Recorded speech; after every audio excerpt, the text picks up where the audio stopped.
എന്താ പറയുക, തുടക്കം മുതൽ തന്നെ വാർത്തകൾ വരുന്നു. തരൂരിന് അനുകൂലമായി ചിന്തിക്കുന്നവരെല്ലാം പറയുന്നത് മോദിക്കൊപ്പം അല്ലെങ്കിൽ മോദി തന്നെ വരാതെ തരൂരിനെ തോൽപ്പിക്കാൻ കഴിയില്ല എന്നായിരുന്നു. പക്ഷേ രാജീവ് ചന്ദ്രശേഖർ വന്നപ്പോൾ എല്ലാവരും തരൂരിനെ തോൽപ്പിക്കാൻ പാകത്തിലുള്ള ഒരു എതിരാളിയല്ല എന്ന് പറഞ്ഞവരുണ്ട്. പക്ഷെ ഇപ്പൊ അങ്ങനെയല്ല, കളം മാറി തരൂരിന്റെ വോട്ട് ബാങ്കിലോട്ടൊക്കെ ചന്ദ്രശേഖർ കടന്നു കയറി തുടങ്ങിയിട്ടുണ്ട്. വലിയൊരു ബിസിനസ്സുകാരനാണ്. നമ്മൾ പ്രതീക്ഷിക്കുന്നതിനപ്പുറം അദ്ദേഹത്തിന് കളിക്കളത്തിൽ കളിക്കാൻ അറിയാം. ഇപ്പോഴത്തെ ഒരു സാഹചര്യം എങ്ങനെയാണ് നോക്കിക്കാണുന്നത്? തരൂരിന്റെ വോട്ട് ബാങ്കിൽ വിള്ളൽ വീഴ്ത്തി ചന്ദ്രശേഖർ ഒരു അട്ടിമറി ജയം നേടാനുള്ള സാധ്യത കാണുന്നുണ്ടോ? തരൂരിനെതിരെ ഒരു വിരുദ്ധ വികാരമുണ്ട് എന്നുള്ളൊരു യാഥാർത്ഥ്യമാണ്. അതിന് 3-4 കാരണങ്ങളുണ്ട്. അദ്ദേഹം 15 കൊല്ലമായിട്ട് ഇവിടുത്തെ റെപ്രസെൻറ്റേറ്റീവാണ്. പിന്നെ അദ്ദേഹത്തിൻ്റെ കാരിഷ്മയ്ക്ക് കാലക്രമം കൊണ്ട് അതിനൊരു കുറവുണ്ടാകും. അത് എപ്പോഴും സംഭവിക്കുന്നത്, ഒരേപോലെ കാരിഷ്മ നിലനിർത്താൻ പറ്റില്ല. അത് 15 വർഷമായി വന്നപ്പോൾ ആവർത്തന വിരസതയിൽ കൂടി തന്നെ അത് വന്നു. 3 തിരുവനന്തപുരത്ത് ഉണ്ടായ വികസനത്തിൽ തരൂറിന് എന്ത് സംഭാവനയുണ്ട് എന്നുള്ളൊരു വിമർശനാത്മകമായ ചോദ്യം വന്നാൽ തരൂറിന് കാര്യമായി ഒന്നും ചെയ്യാൻ കഴിഞ്ഞിട്ടില്ല.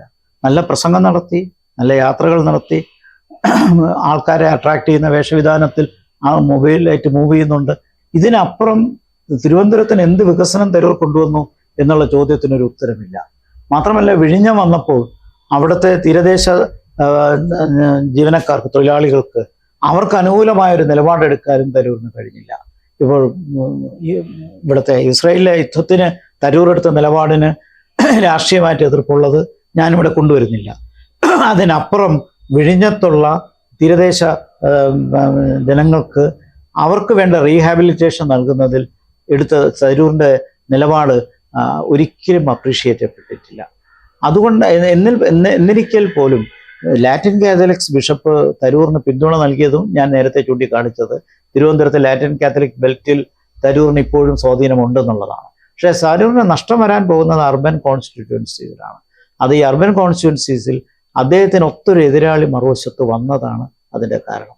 അദ്ദേഹത്തിൻ്റെ കാരിഷ്മ തരൂറിനടുത്ത് വരില്ലെങ്കിൽ പോലും ഒരു പെർഫോമർ എന്നുള്ള നിലയിൽ തരൂറിനേക്കാൾ എത്രയോ ഉയരത്തിലാണ് രാജീവ് ചന്ദ്രശേഖർ.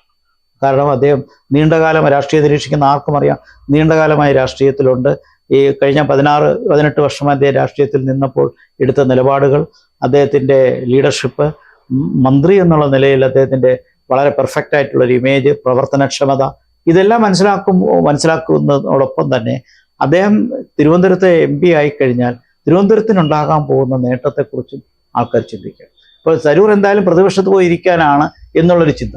ഈ ഫാക്ടർ വരുമ്പോൾ തരൂറിന് പഴയ ആ ഒരു പ്രഭാവം ഇല്ല എന്ന് പറയാം. പക്ഷെ ഇവിടെ അൾട്ടിമേറ്റായിട്ട് വിജയം നിശ്ചയിക്കുന്നത് ഇത് രണ്ടിലുമല്ല. ഈ 2 ഫാക്ടേഴ്സ് നിൽക്കുമ്പോഴും പന്ന്യൻ രവീന്ദ്രൻ CPI സ്ഥാനാർത്ഥിയുടെ നിലപാടാണ് പ്രസക്തം. തൃശ്ശൂരിൽ സുനിൽകുമാറിനുള്ള ഒരു അഡ്വാൻറ്റേജ് പന്ന്യന് തിരുവനന്തപുരത്തുണ്ടെന്ന് എനിക്ക് തോന്നുന്നില്ല. കഴിഞ്ഞ തവണ C. ദിവാകരന് വളരെ പൂവർ തേർഡായിട്ട് പോയതുപോലെ പന്ന്യൻ രവീന്ദ്രൻ ഇപ്പോഴും അങ്ങനെ ഒരു സാഹചര്യത്തിലേക്ക് പോകുന്നുണ്ടോ എന്ന് തോന്നുന്നു. പക്ഷെ ഇവിടെയും ഒരു വോട്ട് സ്പ്ലിറ്റ് വന്ന തരൂരിന്റെ വോട്ട് ബാങ്കിൽ ചന്ദ്രശേഖരന് കടന്നു കയറാൻ കഴിഞ്ഞാൽ ഇടതുപക്ഷം ഒരു മേൽക്കൈ നേടാനുള്ള സാധ്യത തള്ളിക്കളയാൻ പറ്റുമോ? C. ദിവാകരൻ ഒരു സാധാരണക്കാരനാണ്, ആളുകൾക്ക് ഒരു രവിയേട്ട എന്ന് പറഞ്ഞ് അടുക്കാൻ കഴിയുന്ന ഒരു നേതാവാണ്. അങ്ങനെ കുറെ അനുകൂല ഘടകങ്ങളുമുണ്ട്.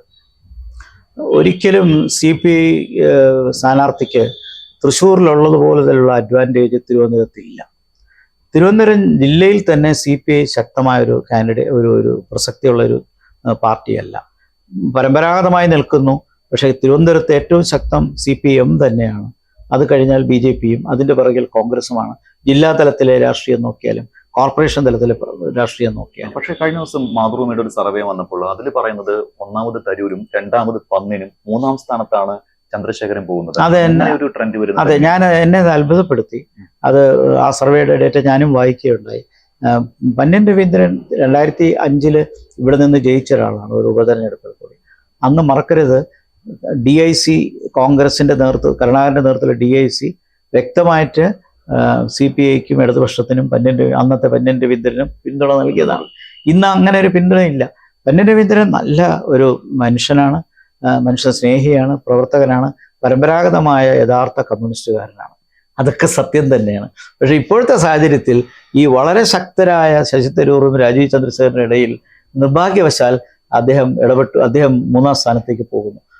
മാത്രമല്ല, ഞാൻ മനസ്സിലാക്കിയെടുത്തോളം CPMന്റെ പ്രവർത്തകരെല്ലാം ആറ്റിങ്ങലിലാണ് കോൺസെൻട്രേറ്റ് ചെയ്തിരിക്കുന്നതെന്നാണ്. അവിടത്തേക്കാണ് അവർ കോൺസെൻട്രേറ്റ്. അപ്പോൾ കഴിഞ്ഞ തവണത്തെ ദിവാകരനുണ്ടായ അനുഭവം പന്ന്യൻ രവീന്ദ്രൻ ഉണ്ടാകുമോ എന്ന് ഞാൻ ഭയപ്പെടുന്നുണ്ട്. എന്ന് പറഞ്ഞാൽ അദ്ദേഹം 3-ാം സ്ഥാനത്തേക്ക് പോകുമോ എന്ന് ഞാൻ ഭയപ്പെടുന്നുണ്ട്. 1-ാം സ്ഥാനത്തേക്കല്ല, 3-ാം സ്ഥാനത്തേക്ക് പോകുമോ എന്ന് ഞാൻ ഭയപ്പെടുന്നുണ്ട്. സർവേയിൽ 2-ാം സ്ഥാനം ഞാൻ കണ്ടു. പക്ഷേ ശരിക്കുള്ള തിരഞ്ഞെടുപ്പ് വരുമ്പോൾ യഥാർത്ഥത്തിൽ രാജീവ് ചന്ദ്രശേഖറും ശശി തരൂരും തമ്മിൽ മത്സരം നടക്കുമ്പോൾ വോട്ട് മാറ്റം CPI-യിൽ നിന്നും LDF-ൽ നിന്നും ശശി തരൂരിന് വരാൻ സാധ്യതയുണ്ട്. ആ പൊളിറ്റിക്സ് കഴിഞ്ഞ തവണത്തെ പോലെ 2019-ലും 2014-ലും ഒക്കെ സംഭവിച്ചതുപോലെ അങ്ങനെ ഒരു വോട്ട് മാറ്റം LDF-ൽ നിന്ന് UDF-ലേക്ക് വന്നാൽ തരൂരിന് വീണ്ടും ജയിക്കാൻ പറ്റും. അങ്ങനെ മാത്രമല്ല, കഴിഞ്ഞ തവണ ഒന്നുമില്ലെങ്കിൽ 2 മുന്നണിയായിരുന്നു.